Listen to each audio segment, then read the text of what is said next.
Welcome back to the deep dive. Today, we are opening a file that feels less like a standard political profile and more like, I don't know, a warning flare fired from the coast of the North Sea. That's a good way to put it. We're looking at a figure who is standing right at the intersection of um, three massive fault lines. Right. You've got the collapse of the traditional European left. You've got the return of, total war to the European continent.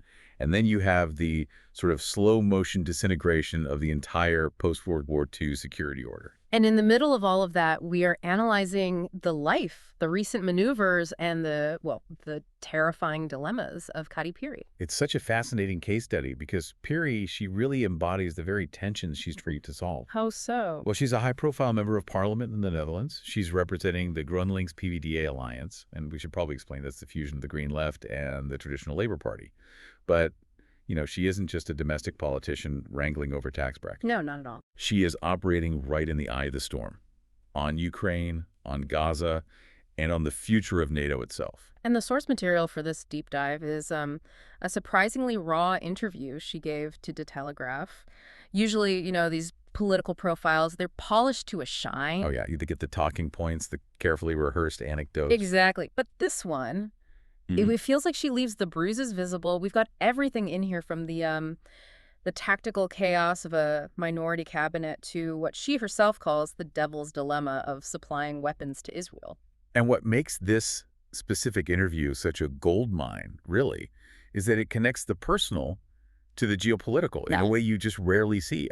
You cannot understand her stance on Vladimir Putin or her anxiety about Donald Trump without first understanding something fundamental about her. Which is? That she's the daughter of a teenage refugee who escaped the Iron Curtain on a bicycle. That image, escaping the Soviet sphere on a bicycle, it just sticks with you. And it's going to anchor our discussion today, I think. It has to. We are absolutely going to unpack that story because it explains so much about her worldview. But first, let's set the scene. We need to understand the arena she is fighting in right now, The Hague. The interview paints a picture of a political landscape that has, it seems like it's fundamentally broken its own rules. Broken is the right word. Piri describes the current situation in the Netherlands as an experiment. That's her word. An experiment that they haven't seen in 30 years. And at the heart of that experiment is this minority cabinet. Exactly. And for listeners maybe outside the Dutch system, or even for those in it who are just used to the way things have been, this is a really critical distinction. Right, so let's break it down. Normally, in a parliamentary system like theirs, you form a coalition that holds at least 76 of the 150 seats in the House. That's your majority. You lock it in, you're at a massive coalition agreement that covers, everything from asphalt to zoos, and you govern for 4 years with a safety net. It's like a marriage with a really, really detailed prenup.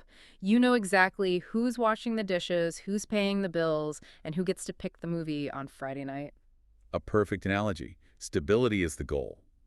But this current cabinet, and it's supported by the PVV, VVD, NSE, and the WB, they only have about 66 seats in the lower house. So they're 10 seats short. They don't have control. They're 10 seats short.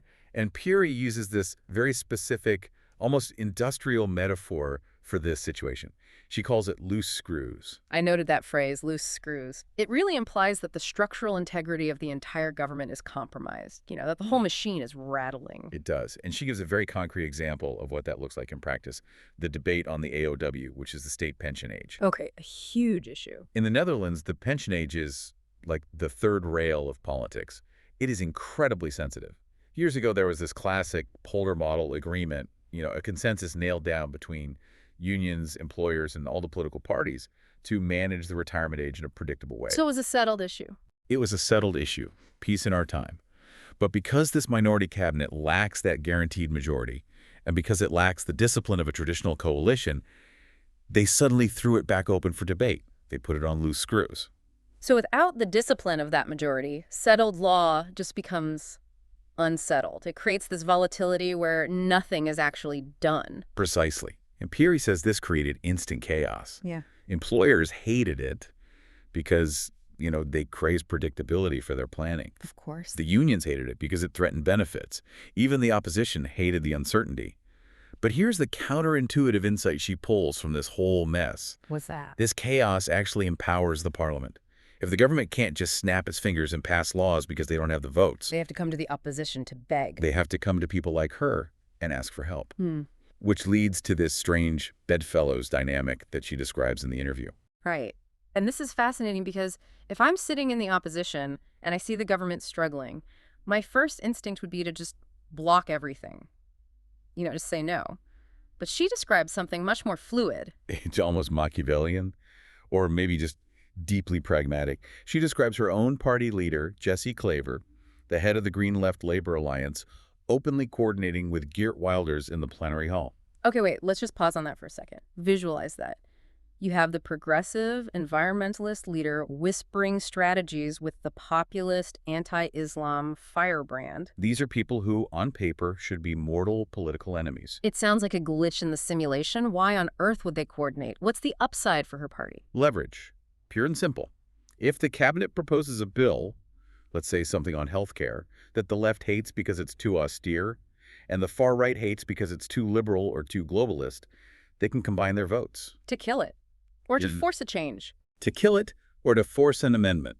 Piri calls this shopping for majorities. She explicitly mentions in the interview reaching out to the BBB, that's the Farmer Citizen Movement, and JA21. These are parties that are ideologically miles away from her. I mean, the BBB literally exists to fight against the nitrogen regulations that Piri's party champions. Exactly. And JA21 is a conservative right-wing party. But in a minority parliament, ideology suddenly takes a backseat to arithmetic. It's just about counting votes. She does draw a hard line, though. She says FVD, the Forum for Democracy, is basically beyond the pale. She won't work with them. But everyone else seems to be fair game. It suggests that the old model of rigid opposition is dead. You have to be a transactional opposition now. Which, as she argues, forces the parliament to actually do its job. Right. Piri's point is that with only 66 seats for the coalition, the cabinet has to shop for support on almost every single issue. And that means the members of parliament have to work harder than ever. They aren't just showing up to rubber stamp a pre-cooked deal. They're in there, bill by bill, building coalitions from scratch. She says it's exhausting, but it's arguably more democratic. It is. But that brings us to the coalition that Piri herself is living inside of. And this isn't just a temporary parliamentary tactic. We're talking about the permanent fusion of two major parties, red and green, GroenLinks and the PvdA. And this seems to be the sociological heart of the interview. It really is. Because to an outsider, combining two left-wing parties might seem like a minor administrative change, a bit of rebranding. Sure, makes sense. But Piri reveals the deep emotional scars here. She tells this story about the PvdA's recent 80th birthday party. Right, and the joke that was going around the room was that it felt less like a birthday and more like a funeral. That is a brutal, brutal observation for your own party's birthday celebration. It really is. But to understand why that joke stung so much, we have to look at the data she provides in the interview. Yeah. The PvdA, the Labour Party, this was the architect of the Dutch welfare state. It was a powerhouse. It built the social safety net. A giant of 20th century politics. That's giant. And in two recent consecutive elections, they fell to 9 seats. 9 out of 150. 9. I mean, that is an existential collapse. She's very blunt about it. They merged because they were dying. And she diagnoses the cause as damaged trust. Specifically, she points to the Rutte-Second era when her party, Labour, governed with the Liberals, the VVD. Yes, and they ended up implementing some pretty severe austerity measures. So they lost their base, they lost the working class because they were seen as the people who were cutting the checks, not the ones signing them. That's the core of it. And now they're attempting this incredibly difficult maneuver. They're trying to fuse that old traditional working class base with a very different GroenLinks base. And these are two very, very different tribes. This is the challenge for the modern left across the entire Western world, isn't it? And Piri seems to be right at the epicenter of it. She is. You have the GroenLinks demographic. As she breaks it down, they are young, they are urban, they are highly educated. Their focus is on climate change, gender identity, internationalism. They sip oat lattes in Amsterdam and Utrecht. Yeah. And then you have the traditional PvdA base. Exactly. Piri says their average age is over 50. They live in regional cities or the countryside. And their focus is much more on healthcare, pensions, affordable housing. They are the teachers, the nurses, the factory workers in the provinces. The interviewer, Pim Sidi, he frames this perfectly in the source material. He asks her, aren't you alienating the provincial teacher by merging with the activist professor from the city? It's the culture war in a nutshell. And Piri's response is that bridging this exact gap is the historical mission of social democracy. It was always about binding the intellectual and the worker together against the forces of unchecked capital. She insists they want to be a broad people's party. But she does admit the friction is real. Oh, she's very honest about it. There's a social democratic wing within the party that is deeply worried. They fear the new fused party is becoming too activist, too focused on protest culture rather than the nuts and bolts of governing. And the face of this whole experiment, for better or worse, is Frans Timmermans, Piri's former boss. Right. And she tells this story about election night that just highlights the extreme volatility of this merger. Everyone in their camp, they expected to win big. They really thought the country was ready for a significant left correction. And instead, the right surged, and Geert Wilder's PVV became the biggest party in the Netherlands. A political earthquake. What a shock that must have been in the room. She describes it as a moment of high drama. The exit polls drop. The entire strategy has just spectacularly failed. Timmermans, the leader, this is a heavyweight in European politics. He has to step back just to process the loss. The room is in total shock. And suddenly someone turns to Piri and says, "You have 10 minutes. Then you're chairing the faction meeting." Wow. Talk about a trial by fire. Can you imagine? You have members of parliament who literally just lost their jobs because they dropped down the list. You have newly elected ones who are completely confused. You have the party faithful crying in the hallway. And she's the one who has to stand up and hold it all together. It shows her utility to the party in that moment. She isn't the ideologue. She's the operator. Yeah. The manager. She got the room through it. But she's very clear in the interview. She does not want the top job. She prefers to be the specialist. Exactly. And her specialty is where this interview gets truly dark. Geopolitics. Let's pivot to that. Because if the domestic politics are loose screws, the international situation she describes reads more like a building collapse. Piri is sounding the alarm loud and clear on what she calls the Trump factor. And she starts with a story that, at the time, sounded like a joke, but it absolutely wasn't. The Greenland anecdote. The Greenland anecdote. Yes. Former President Trump wanting to buy Greenland from Denmark. I remember the memes. It seemed like this absurd reality TV folly. But Piri completely peels back the curtain on that. She says that inside the diplomatic circles, it wasn't funny. It was panic. Pure panic. This wasn't just some real estate mogul talking about a deal. She says there was a genuine fear, and this was being discussed at the highest levels at the World Economic Forum in Davos, that the U.S. might actually use military pressure if Denmark refused to sell. That completely recontextualizes the whole event. It wasn't a joke, it was a threat. A threat to the sovereignty of a NATO ally by the leader of NATO. That's it, exactly. Okay. And Piri credits a combination of factors for de-escalating it. The U.S. stock market reacting poorly, internal pressure from his own advisors. She says it wasn't just Mark Rutte's diplomatic intervention that saved the day, but that incident, for her, is the perfect diagnostic tool for understanding Trump. She boils them down to 3 words. Unreliable, fickle, and transactional. And that last word, transactional, is the one that really keeps her up at night when she thinks about the alliance. Because NATO isn't supposed to be transactional. The entire foundation of it is all for one, one for all. Article 5, it's a promise, not a business deal. And Piri believes something has snapped in the European mindset. She says that even the most staunchly pro-American nations, like Denmark or her own country, the Netherlands, have had this terrifying realization that the security guarantee is no longer ironclad. The psychological safety net is gone. It's gone. The implication is that if Trump returns to the presidency, NATO could still exist on paper, but it would be dead in spirit. If Article 5 suddenly becomes transactional, I'll protect you if you pay me, or I'll protect you but only if I like your trade tariffs, then the alliance is effectively over. Which leaves Europe naked, completely exposed. And this leads directly to her stance on Ukraine.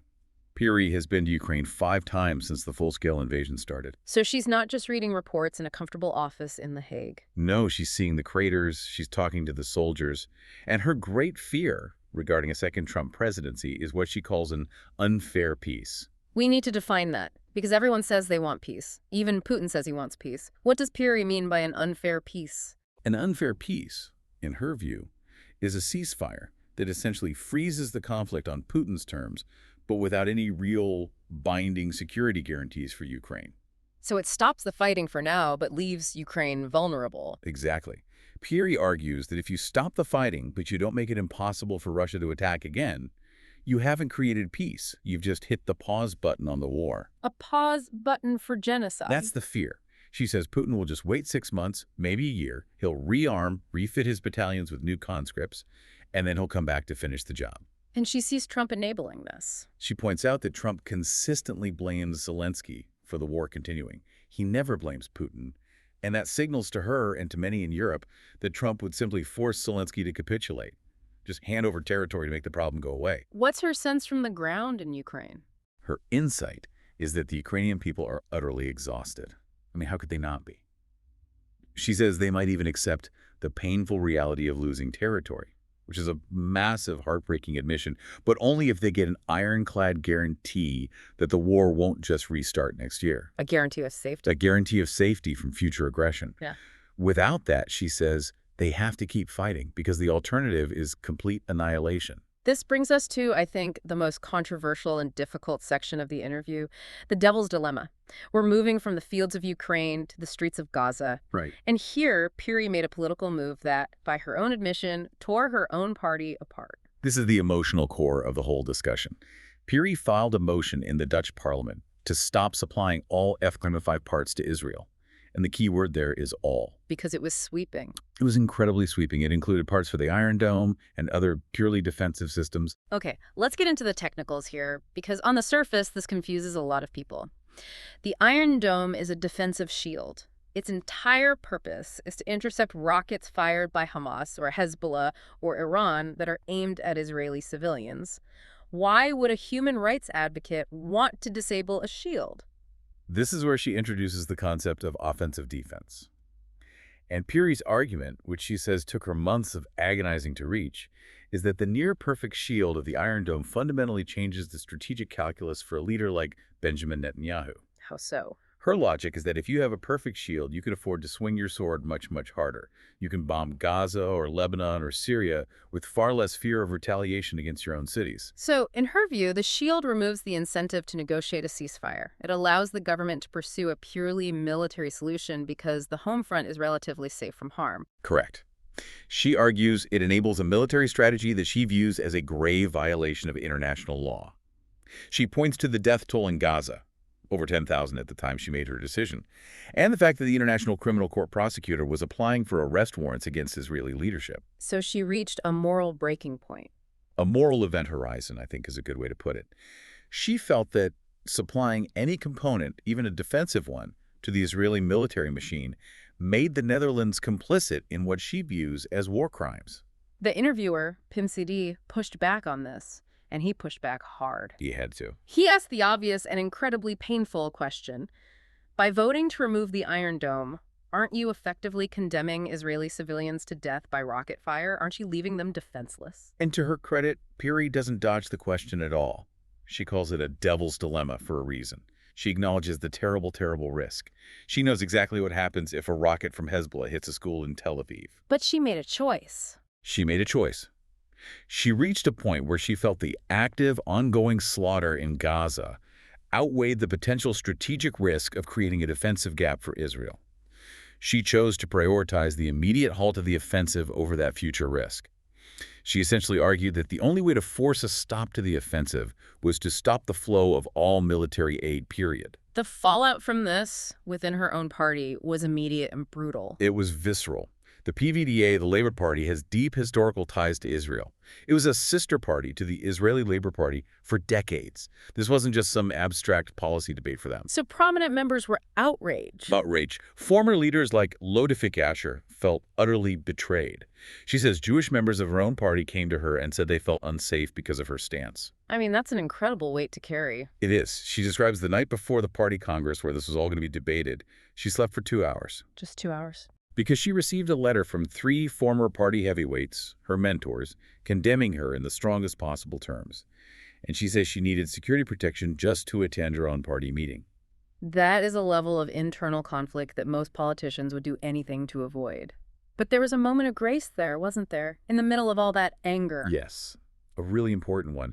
She describes sitting next to Job Cohen during that Congress. Now, Job Cohen is a former mayor of Amsterdam. He's a party icon, and he is Jewish. He fundamentally disagreed with her motion. He thought it was dangerous and wrong. So he was one of her critics. A very powerful critic. Mm. But she says he treated her with respect. When she got emotional under the pressure of the attacks, he comforted her. Piri highlights this as a vital lesson. You can have a fundamental moral disagreement, even on issues of life and death, and still maintain your human decency. That moral compass she has. The willingness to alienate her mentors and risk her entire political career on a point of principle, it doesn't just come from nowhere. No, it doesn't. And this brings us back to the bicycle, to what she calls the dark land. To understand the daughter, you have to look at the father. We have to go back to his story. He grew up in rural Hungary under communism. Yes. And we're talking about a kind of poverty that's hard for us to even imagine. Yeah. She says he couldn't afford the bus fare to get to the nearest city for high school. He was out working the land at 14. And then comes 1956, the Hungarian uprising. Right. The people rise up against Soviet rule, and the Soviets respond by crushing the rebellion with tanks in the streets of Budapest. Piri's father is 16 years old. Just a boy. Just a boy. And he makes this incredible split-second decision. He doesn't say goodbye to his parents. He doesn't pack a bag. He just grabs a bicycle, gathers a few friends, and they start pedaling. They just start pedaling toward the Austrian border, toward freedom. It's just a staggering image. A teenager on a rusty bicycle pedaling into the complete unknown, leaving his entire world behind him. He made it. He got across the border. Yeah. And he ended up at a place called the Queen Juliana School in Tyrol. And this is the Dutch connection. This is the critical connection. It was a school funded entirely by the Dutch state, specifically for teenage Hungarian refugees like him. That is why Kati Piri is Dutch today. Her father was given a new life, educated by Dutch generosity in the Austrian mountains. He later got a university scholarship to come to the Netherlands in 1960. But the trauma of that escape and of what he left behind, it didn't just end when he crossed the border.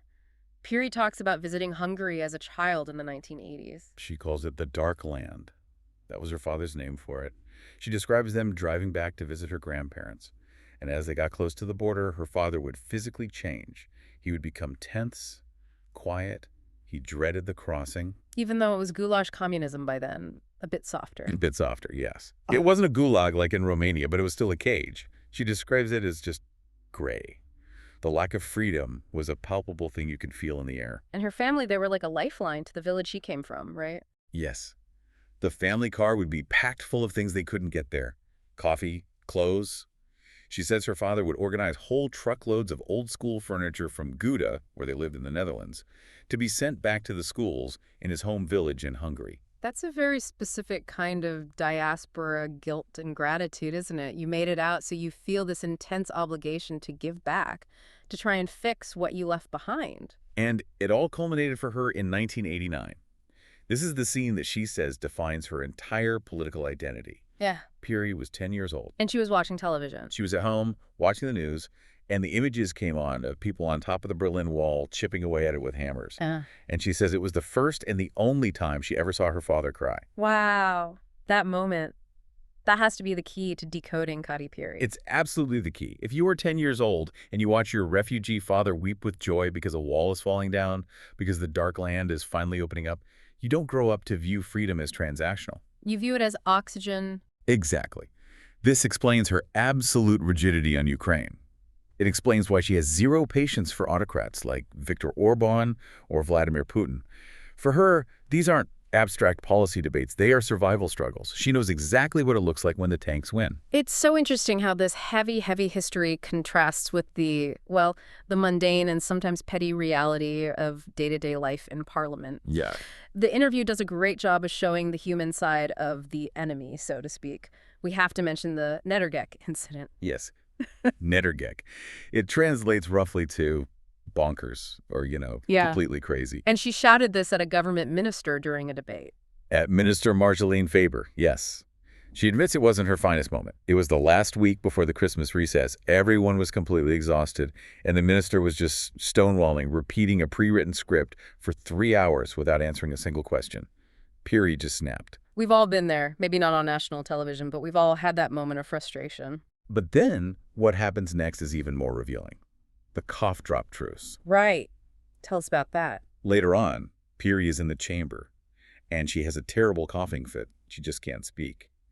And the same minister, Faber, the woman she called crazy, her ideological opponent, comes over to her during a break. Not to argue, not to fight, but to ask if she's okay. She thought she was upset. She thought Piri might be crying or having an emotional breakdown, and Piri has to kind of wheeze out, no, I just need a cough drop. It's such a small detail, but it matters so much. It really does. It reminds you that despite the devil's dilemmas and the loose screws and the existential threats, these are, at the end of the day, just people in a room. They're tired, they're drinking bad coffee, and they're trying to do a job. And it brings us back to the central question that Piri herself seems to be wrestling with at the end of the interview.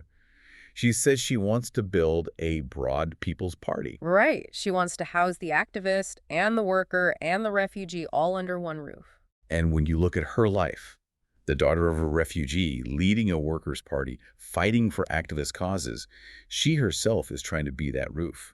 The question hanging over this entire interview is whether that structure can actually hold the weight of our current polarization. Or have those days just gone forever. A powerful place to leave it.